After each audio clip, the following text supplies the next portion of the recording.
again, back on the motherfucking scene. Another episode of Controversial Corner with your host, who else? Sonny fucking Suicide. Yes, I am back. Now, I want to address a few things, okay? Now, as many of you have seen, or not have seen yet, since they were just uploaded recently, our debut episode of Controversial Corner was a particularly long one. And partly the reason for that being me. Yes, I was under the influence of alcoholic beverages. I did go on a rant. I did say a lot of things. However, I will apologize for being in a drunken stupor. I'm not going to apologize for the truth that was in my message. However clouded and convoluted it may be, there was actual truth and meaning and honesty in my messages. Now, obviously, this is not Mr. Rogers' Neighborhood, so you're not going to watch it for some fucking, like, fluffy bullshit kiddie piece. So for those of you who don't like it, fuck you, because you're still going to watch it. With that said, I'm clean and sober. You know, I'm following my hero, my idol, one of them in the wrestling world, CM Punk. Drug-free, alcohol-free, tobacco-free.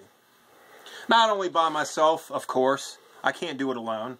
I've had the help of this man right here, Axel Draven. And this man, those of you might already know from the wrestling independent scene. For those of you who don't, Drago. Right here. I know, folks. So, I just wanted to clarify that. You're not going to see me acting like an ass, being all drunk and shit. But you will see the torpedo of truth, the harbinger of fucking honesty coming from me. Now, Axel Draven has a few things he'd like to say. Axel, take over, please. Well, I'd like to talk about the shit that's been going on with TNA. And we will touch later on with some stuff that's going on with Drago and his wrestling career. That's why we have him out here. We don't have him here to look pretty, because we all know Drago's not pretty. And we all know the heat that happened between me and Drago a few months ago. And that's another reason, because this is Controversial Corner. And that's what I do. I am the king of fucking controversy, so I'm going to bring controversy to you. You don't have to pay pay-per-view fucking fees for this shit. But I'm going to start off with TNA. And I'm going to question Drago, because Sonny was probably drunk when TNA was on the last 2 weeks. Well, I mean, yeah, I'm not going to lie. You know, my opinion on TNA, I think the storylines are played out WCW storylines, you know, from like 1996. Sonny made it bluntly clear that he thinks that the story writers are going into the books saying, what did WCW do this month in 1996? Oh, here's what they did. We're going to run with it. Basically, what do you get? You have aces and eights. You have the TNA back office and saying, well, 1996 worked out well for WCW, but what's going on today? Oh, the Sons of Anarchy show's popular. NWO, Sons of Anarchy. Throw that in a pot. Mix in some fucking monkey piss garbage, and you've got aces and eights. And that's TNA's fucking storyline. Now, in WWE, don't think we're going to let you guys slide with your bullcrap at the Royal fucking Rumble. We're not even going to jump into the big part. The real big part that really pissed me off. We're not even going to get there yet. We're going to go ahead and take it slow. First off, you had a crappy fucking United States Championship match. The Royal Rumble itself sucked dick because there were so many guys in that Rumble that you could have let go over. Sheamus, Ziggler, Miz, so many good guys, but no, you gave it to the Westbury fucking homo. The golden boy of the WWE. Yeah, the new modern day Hulk Hogan. To anybody who was homosexual that took offense to me calling John Cena a homo, I'm sorry. Because even if I was homo, I would not want anybody to refer to John Cena being anything like me. Now, what is your theories on the Rumble? Do you think that John Cena should have won the Rumble? Honestly, no. Who was your pick? Honestly, my pick would have been between Dolph Ziggler and Daniel Bryan. You got two guys coming off the indie circuit, just stepped foot in the WWE. I guess in the WWE's eyes, they're green or whatever, but at the same time, you're going to pick up talented guys. Don't put your dinosaurs up on a higher scale. You got talented guys there, so why don't you push that new talent? I mean, granted, I know TNA is running this whole Aces and Eights bit, but they're doing something WWE isn't doing, and they're pushing their newer guys. Granted, yes, I know Aces and Eights, you know, it's kind of like you look at it and you're like, holy crap, is that the NWO just in biker gear? You know, you kind of think about that, but at the same time, you have to think that they're giving their guys, their newer guys that they got, they're giving them a bigger push. You know, they know they're talented, they know they have the talents, so you're going to give those guys that push. You're not going to keep doing what WWE does, recycling storyline after storyline after storyline, and you see the same crap. No. You give the guys the push, your younger guys, you guys you know that they're going to put in work, you give those guys the push, you let them make a name for themselves. You don't smother them, because as soon as you smother them, and they come out and they finally get that push or they get that pop, there's nothing to do. They're going to be sitting in the crowd going, who the hell is this guy? And see, Drago makes a good point about that. You know, I wanted to touch on the actual Rumble match itself. Now, we do come off as John Cena haters. I don't personally hate the man, John Cena. I mean, if you can go out and do the 5 moves of doom and sell merchandise and be successful, hey, more power to you. That's what WWE wants. You know, he's a brand. They've invested time and money on him. They have to make him last. You know, we understand that. But as true wrestling fans, as Drago and Axel were saying, you do have these younger, talented guys, and they're not really just green. You've got a guy like Daniel Bryan who's proved himself on the independents year after year after year. Just look up his ROH matches with, you know, the likes of Kenta Kobashi, Nigel McGuinness. The list goes on and on and on. And you've got a guy like John Cena who's been around for, 10 years, who's been in the forefront of the title picture for about 7, 8 years now. And with him winning the Rumble, it's obviously leading up to him being in a championship match at WrestleMania, potentially against The Rock, which, yeah, that was a big, great match last year, all the hype that led up to it. I'm sorry, I have to say this right now. I don't care if WWE tries to sue my black ass. That match sucked. Yeah. That match fucking sucked. I'm sorry, anybody who watched that match, anybody who works on the indie level... What happened? Oh, wait, we're back. It just froze. Once again, we do have technical difficulties here on Controversy Corner. We're not fucking millionaires. We don't have the fucking rigging and the lighting that everybody else has. So shit happens. Deal with it as we continue. I'm sorry, that match sucked. I think they wasted all that time putting all that heat into it, and then when it got to WrestleMania, we were bored with it. It was all hype. And then you see Cena get in the ring. He looked good at the lockup, but the minute it went to anything far as chain wrestling, Cena looked like shit. Yep. The Rock showed him up. Now, you put CM Punk and you put The Rock in the ring, you have a fucking match. You've got a classic. It's a good match, but you put Cena in there, and it's like, we've seen these same beefed up, we've either seen him as the hybrid, we've either seen him as the prototype. Come on. Put Cena away and give the rest of the guys the push. You got CM Punk, man, 15 years plus. That's before he stepped into WWE. And not to mention, the day CM Punk walked into WWE, where he debuted on the ECW show back in mid-2006, most of you didn't know who he was. I'll admit, I didn't know who he was. But when that man came out, that whole crowd was chanting his name. A virtual nobody to the masses out there that didn't follow the independents. He got such a big pop. Why? Because he proved himself on the independents. He's one of the few that have proved, and I'll give Daniel Bryan credit because he's proven it too, that you can be successful outside of WWE. That you don't need that big machine up north to fucking propel you to stardom. Hell no. CM Punk did it himself. Mm-hmm. And he had help by guys like Chris Hero. There's another guy that WWE has now, from what he told me today, what Sonny told me today.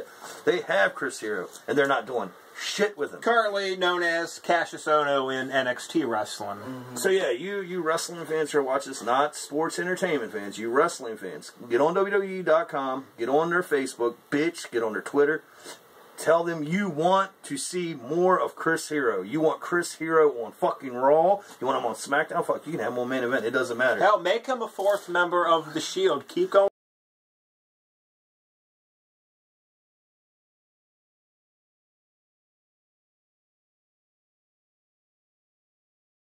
Vince and the higher ups are trying to go with the Shield, but seriously, He's serious. when I see the Shield, Really? all I see Really? is Really? really. All I see with the Shield is the big boss man broken down into 3 dudes. Yeah, like he jerked off and out popped the Shield. Or it could be the first ever Big Boss Man fan club. Yes. Exactly. And then another thing, Ryback. Goldberg 2.0. 2.0. Goldberg. You've had the man for almost, I think, 6+ years. He was on Tough Enough. He didn't make it through. He spits out on the indie circuit, becomes huge. Then WWE picks him up, takes him, and starts doing shows with him. Really? I'm like, honestly, you could have done a lot better with that. Now, see, I agree with Drago's points, up to a certain point. I understand how he feels about the Shield. The reason why I like the Shield, and I'll tell you why, is because they've done something different with these guys that they're bringing up. And by that, I mean, speaking of the Shield, they might be popping in. Did you all hear that? But what I'm trying to say is, now for you actual wrestling fans out there, you might know a guy by the name of Loki, also known as Senshi in TNA. Phenomenal wrestler. I mean, he did moves you never saw before. Now, he signed to WWE several years ago, did their NXT thing under Caval, and had Michelle McCool and Layla manage him. Yeah. Started off all right. And then what happened? They killed him. Chris Harris. Another one. Another one that just had like one match with Matt Hardy, and then that was it. But the point I'm trying to get at is, I know how he feels about the Shield, but, they're taking these 3 guys, Roman Reigns I don't know much about, but the other 2, Seth Rollins, Dean Ambrose, I have followed them, on the independents. I know a lot about them. And it's a smart move on WWE's part from an actual building up a wrestler's character standpoint. It makes sense because they're not just sticking one guy out there. Okay, well, you're so-and-so, here's your name, you go out there and make a mark. No, they've actually given them a storyline, Now they're beating up guys like The Rock, they're beating up Ryback, they're beating up Orton, Team Hell No, Cena. I mean, it goes on and on. Now they're in the limelight. So how is the Shield going to continue to work as a storyline in the future? Is it going to become stale? That I don't know. But what we do know is that these guys' names, and they're in the forefront, whereas they're not just wrestling on superstars with the likes of Yoshitatsu and Ted DiBiase. And that, by the way, I'm not going to get off a rant, but Ted DiBiase needs to be on Raw or something. He should be main event in fucking Raw. I mean, if Cody Rhodes is there, why not Ted DiBiase? He was part of Legacy too. Yeah, I mean, and then you got guys like Tyson Kidd. Fucking great worker. And where's Unfortunately, Tyson Kidd has suffered a serious injury. He's most likely off the show for over a year. But without getting on a rant about the endless names of unused talent, let's focus on potential WrestleMania matches. Now, this is obviously the time where the road to WrestleMania is being built and paved, and this is when wrestling's going to get good. Or we hope is good. What we hope. Where we hope it's not going to be hype and no action. Now, we're going to talk about, not just dream matches that we want to see, but matches that have a very, very good possibility of happening. Now, one I'm going to throw out there is, we all know this time of year, it's like Christmas, like Halloween, Thanksgiving, it only happens once a year now. But, of course, I'm talking about The Undertaker wrestling. Now, there's been rumors he might wrestle, he might not wrestle. I'm banking on him appearing at WrestleMania. Now, the question remains, who is he going to wrestle against? We know it's not going to be Triple H. They've done that twice. I personally think Drago has something to say on this matter. 3 times, actually. 3 times. 3 times. Yeah, you technically, he is right. 3. WrestleMania 17, 2001. Yes, he did fight Triple H. 3 times. Of course, I was referring to the back-to-back series that he had with Triple H in 2010 and 11, much like the Michaels series in 2010. My theory on the Undertaker coming back. Hey, cameraman, look. Sorry. Over here, you get fucking. You know, we pay you to do a fucking job, okay? You know, sit there, film. Don't fucking wander. You know, my theory on Undertaker coming back. Michael Draven, my brother, I love you to death. You're gonna get pissed. I don't want Taker back. I want Taker to stay in fucking retirement. Okay? What? I'd rather see him get in the WWE Hall of Fame. Give him his applause. You know, and this is what's going to probably blow your mind. Raven, I don't want to see you wrestling anymore. I don't want you coming to WWE going for a title. I want you in the Hall of Fame because that's where you belong. Same place with Taker. I believe both of those guys belong in there with the greats like Bret the Hitman Hart. Like Bob Backlund, who's going in there this year. Congratulations to Bob Backlund. Mick Foley.